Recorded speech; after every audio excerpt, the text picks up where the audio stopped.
यमुना जी का जल दूषित हो गया। जो भी उससे पान करता तो वो मर जाता। आज प्रभु ने सोचा कि यमुना जी के जल को मुझे शुद्ध करना है, मुझे पवित्र करना है, मुझे निर्मल करना है।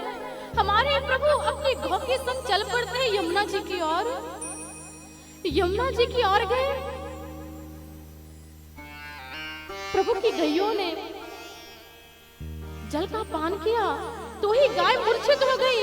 हमारे प्रभु ने अपनी कृपा के द्वारा, कृपा दृष्टि के द्वारा उनकी मूर्छा को दूर किया और प्रभु ने करदम की पेड़ पर चढ़ गए। आज प्रभु ने प्रण लिया कि मैं इस कालिया नाग को यहाँ से निकाल कर ही रहूंगा। प्रभु जल में कूद पड़ते हैं। प्रभु ने छलांग लगा दी।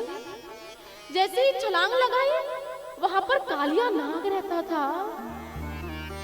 शोर सा हुआ यमुना जी में। नाग पत्नियों ने देखा, अरे तुम कौन, नन्हे से बालक, तुम आए तो आए, बच कैसे गए? अरे बचे तो बचे, तुम निकल जाओ यहाँ से। हमारे स्वामी अगर उठ गए तो तुम नहीं बचोगे। प्रभु ने कहा, हम तुम्हारे स्वामी को जगा नहीं आए, उठाओ अपने पति को। अब कालिया नाग उठ गया।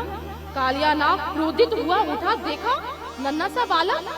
अब अपने वरुण पाश में कालिया नाग ने प्रभु को बांध लिया। अब गोपबाल ये सब दृश्य देख रहे हैं यमुना जी के तट पर। सब बड़े घबरा गए, भयभीत हो गए। कुछ गोपबाल तो मैया यशोदा के पास गए, नंद बाबा के पास गए कि अरे कालिया नाग ने कन्हैया को पकड़ लिया।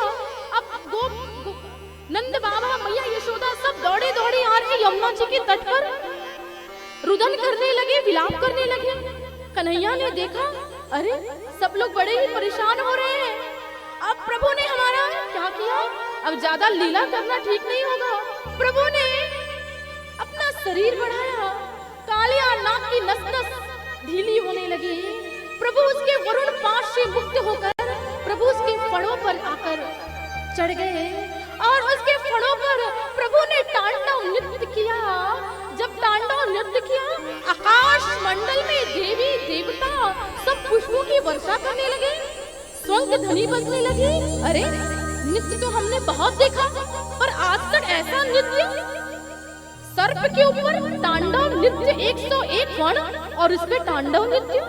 हमारे प्रभु उस पे बड़ा ही दिव्य तांडव नृत्य किया।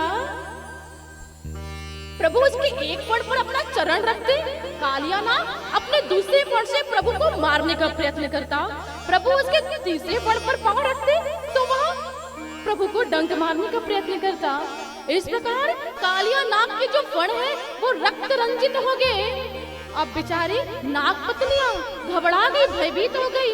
अरे अगर ऐसा ही तांडव नृत्य चलता रहा, प्रभु तांडव गति मुंडन पर नाचत गिरधारी। अब यह दृश्य देवता तो प्रसन्न हो रहे हैं, मगर नाग पत्नियां व्याकुल हो रही है, घबरा रही है। अब अगर ज्यादा देर और नाचा तो ये तो हो गए क्या, गोविंदाय नमो नमः। अब इनके प्राण बचाना है। चरणों में प्रार्थना करने लगे, हे गिरधर, हे प्रभु। स्तुति करती है प्रभु की, हे प्रभु इन्हें क्षमा कीजिए, माफ कीजिए।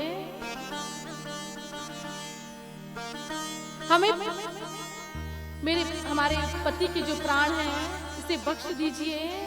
इस प्रकार प्रार्थना किया। प्रभु ने जब प्रार्थना सुनी नाग पत्नियों की, प्रभु फण से उतर जाते हैं। जैसे ही प्रभु फण से उतरे तो कालिया नाग फुफकार मारता है। तो प्रभु ने नाग पत्नियों से कहा, अरे तुम क्षमा मांग रहे थे इसके लिए, देखो कैसे फुफकार कर रहा है। इसे थोड़ा भी प्रायश्चित तो बिल्कुल भी नहीं है। तब कालिया नाग कहता है, भगवान मैं कुछ कहना चाहता हूँ। प्रभु ने कहा, कहो क्या कहना चाहते हो। कालिया नाग कहता है, भगवान आप कह रहे हो कि मैं फुंकार मार रहा हूँ, मैं क्रोधित हो रहा हूँ। हे प्रभु हमें सर्प किसने बनाया? भगवान ने कहा, हमने बनाया। तो भगवान सर्प आपने बनाया, हमें विष किसने दिया? प्रभु ने कहा हमने दिया। अच्छा प्रभु हमें क्रोध किसने दिया? प्रभु ने कहा हमने दिया। तो कालिया नाग कहते हैं भगवान जब सर्प आपने बनाया, विष आपने दिया, क्रोध आपने हमें दिया है, जब हमारे पास यही आपका दिया हुआ है तो फिर हम आपको क्या दें?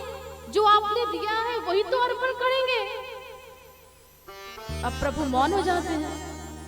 बात तो सही कह रहा है। प्रभु कहते हैं अच्छा ये बात तो सही है, पर तुम यहाँ क्यों रहते हो? तुम्हें पता है ना यहाँ पे पशु पक्षी आते हैं, जलपान करते हैं, तुम्हारे यहाँ रहने से कितना संकट आ रहा है सब पर। तुम यहाँ से चले जाओ, तुम्हारे लिए रमणक द्वीप बनाया है हमने। तो कालिया नाग कहता है हम वहीं रहते थे, मगर गरुड़ आता और हमें खा जाता, इसलिए हम भागकर यहाँ आ गए। यहाँ सौभरी ऋषि का श्राप है कि यहाँ पर गरुड़ नहीं आ पाएगा, इसलिए हम यहाँ रहते हैं। तो जब इतना सुना प्रभु ने, कृष्ण ने, तो कन्हैया ने कहा कालिया नाग यही तुम्हारी परेशानी है तो सुनो, तुम्हारा वो कुछ भी बिगाड़ नहीं पाएगा। क्यों? क्योंकि तुम्हारे फणों पर मेरे चरण चिन्ह हो गए हैं और वह कुछ नहीं कर पाएगा। तुम जाओ आनंद के साथ, जाओ आनंद के साथ। यमुना जी के जल को शुद्ध और पावन ही रहने दो। प्रभु की इस उपदेश को अपने हृदय में धारण करके कालिया नाग उस यमुना जी के जल से चला जाता है अपने परिवार के सहित। और हमारे प्रभु ने इस प्रकार यमुना जी के जल को शुद्ध और पावन किया। बोलिए बाके बिहारी लाल की जय। अब आगे